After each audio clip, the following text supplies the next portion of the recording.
comrades. Owe comrades. Tutashinda. Owe comrades. Tutanyakua. Owe comrades. Watamuka. Owe comrades. Chimbua tumzike Zakayo. Chimbua nalingane wake. Chimbua tumzike Zakayo. Chimbua ome wake. Chimbua tumzike Zakayo. Chimbua tumzike Zakayo. Working class women under the oppressive neocolonial state system.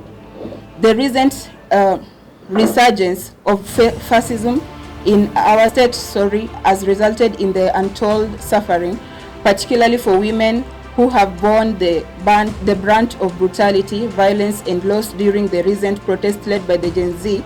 Many of us have lost husbands, children, sons, and daughters to the heavy-handedness of the police and nomination of the Professor Kithure Kindiki as Deputy President-elect only reopens fresh wounds and amplify the collective anger of the women and men across our nation.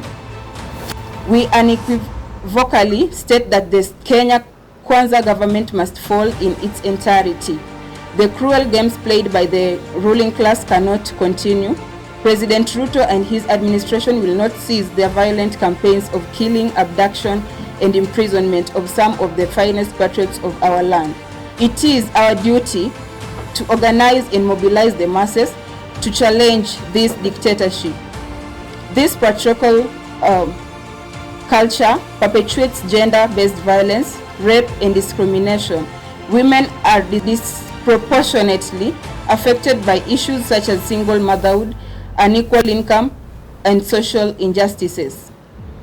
The economic system of capitalism has worsened these social ills, leaving women and young girls in Kenya particularly vulnerable.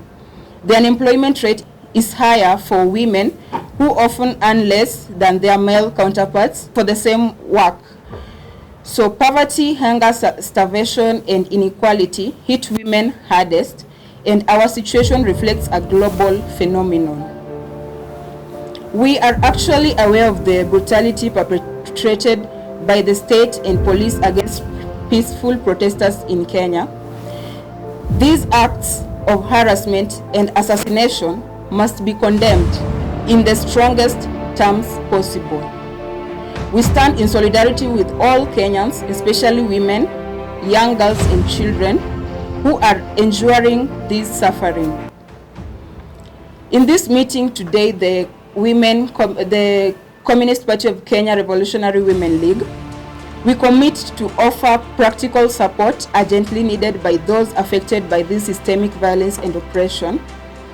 We recognize the vital role that international solidarity plays in exposing draconian rule as demonstrated by the struggles faced by people in Peru and other regions. International Women's Struggle, we stand in solidarity with the women, young girls, and children of Palestine who face far greater atrocities. The horrors of war, bombs, bullets, deaths, and starvation affect women and girls in ways that are unimaginable, exposing them to the grim realities of rape and human trafficking. Every conflict leaves women with fatherless children and deeper scars. We therefore join the international call of women worldwide to declare our collective opposition to the imperialist wars. End imperialism, war, end. So as the Communist Party of Kenya Revolutionary Women League, we call for the unity of the fight against oppression, ensure that the voices of the women are heard, respected, and empowered. Together we will rise against the tyranny of the imperialists.